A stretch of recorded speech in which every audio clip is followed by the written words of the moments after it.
Andy. Are we good? Yep. Good morning. Good morning. What a pleasure it is to be here. That was a beautiful meditation.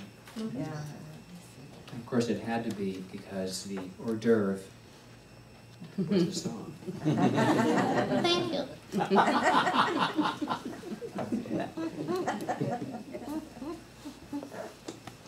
So my title, The Everlasting.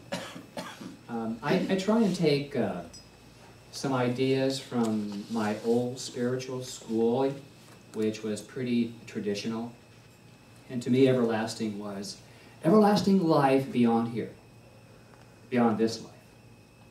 Well, as a metaphysician, I know differently, I believe. But what I do know is I know what works for me, and this teaching works for me. And so this month, we have been celebrating the idea of spiritual abundance. And this being the 5th Sunday, certainly is an example. We get an extra weekend.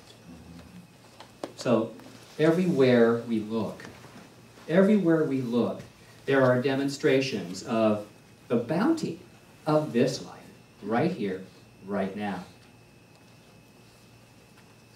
And if we are willing to see the good, we do.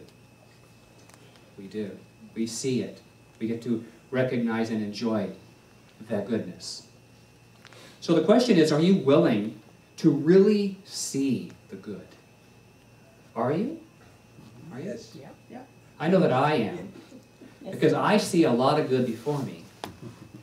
And I see a field, as Dr. Chopra likes to say, of pure potentiality, a sea of opportunities. There's about 50 of us here today. And so in this awareness, it creates this opening that Reverend Louis spoke about in our consciousness, for us to be able to move into something greater. And so by making a conscious decision to do whatever it is, we have the ability to have more of this good. And by being in the decision to have more good is the beginning, is the first step. It's the first step by making our intention. And before we can achieve the good we say we want, we must state that intention. State this first step in the mind, the one mind, the mind of God.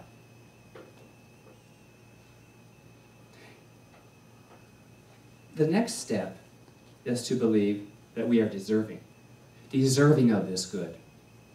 Do you believe you're deserving of this good? Oh, yeah.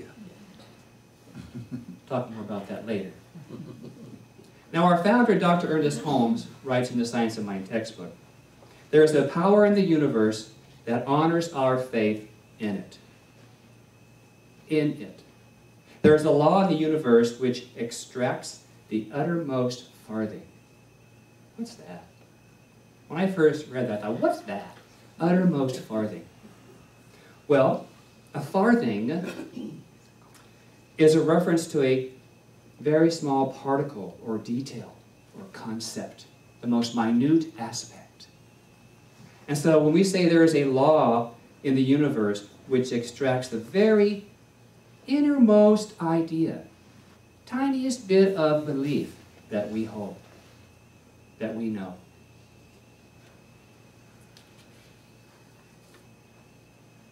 He writes further, and we all wish to feel that this power that is behind every good, as well as creative, an eternal and changeless intelligence, it is that in which man lives and moves and has his being.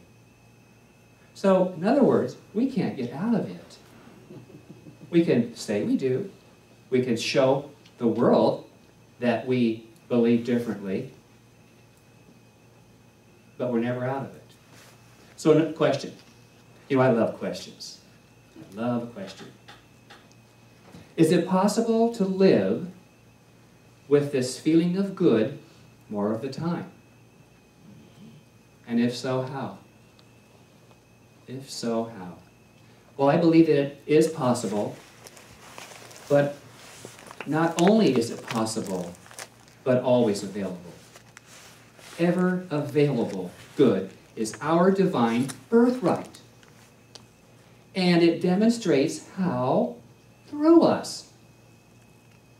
Through our beliefs. It demonstrates through our recognition of Spirit as that which you and I are. Nothing we have to become. It is what we are. Ernest Holmes goes on to write in the textbook, a knowledge of our oneness with the God life all about and within us, that this life is governed by divine law and harmony within us, that our only need is to cooperate mentally with this law of life, will heal when we recognize its presence and activity within us. Within us. So the activity of Spirit as all of you and as myself is you. Has always been you. Expressing through you. And I believe the activity of Spirit is the everlasting. The activity is the everlasting part of ourselves. Its presence is ever ready to make itself known by means of you, through that which you believe is true about you and for you. Pretty good, huh? This is the good. This is the good. What is everlasting for me are those ideas about which you and I have a very strong conviction. You and I have lived a few years. And we live mostly from our deeply rooted beliefs and our ideas, don't we? Some not of our conscious choosing. That's why this teaching is so, so good. Because it lets us explore what we believe.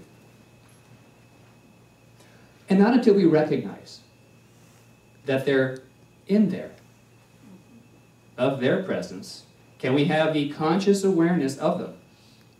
In science, the mind is called being consciously conscious. Consciously conscious. How many of us fall asleep at the wheel of life? Pretty scary. I like to think of it as behind the wheel of a car. Close your eyes and see what you get. At least the highway has a few speed bumps. Well, I know I'm in the center, but... So be consciously conscious. For it is through a clear and aware state of mind that we are able to either keep these ideas and beliefs or release them. You know, the more years I gather in this life, the more aware I am of just how brilliant my parents were. Yes. Every day there's something that I go, oh, thank you, or oh my God, that's where that came from. Oh my God, that one too. Yeah, yeah. And so as I was contemplating my thoughts for today's lesson, I asked myself, what has been entrusted to me and what are my dividends in this life? What has been the everlasting theme for my life? And the answer took me a while. I am well equipped to create my own life. That was a wow. And so I want to share a few of my early memories, of my early dividends that have made a difference for me. And so knowing it will trigger some ideas for yourselves as well. Well, the first was, early in my life, I was being very critical of my mother, who was ironing a shirt for me. And I said, could you do it like this? And she said, like what? Show me.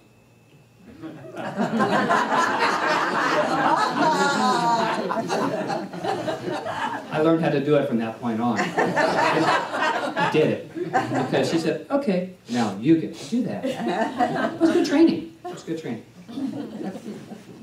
The second was, when I was about 17, my parents left me home alone. Unlike the movie. They knew they were leaving me at home. I had just started beauty school, and they took my sister, and they went to Florida from California. It's quite a trip. Quite a trip. And as they were leaving, there was a few little nuggets of wisdom. One of them was, be aware of who you tell you're alone. Because schoolmates will show up. So it won't be your fault, but it will be. I know that now. But it said, be aware of who you tell that you're home alone, because things could happen around you that school kids will do that. And I knew that. But the bottom line of all of that was they trusted me. They trusted me. The third thing was my parents co-signed for a car, my first new car. They supported me in my ideas. And by 19 years of age, I expressed my desire to have my own apartment. And they said, sure, go get them. Go get them, Michael, go get them. But just remember, when you get out, make sure you can stay out.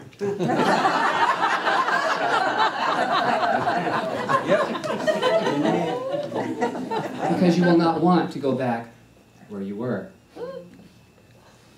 The same rules apply. The same conditions apply. And they weren't bad rules. They were courtesies. Like, call if you're going to be late.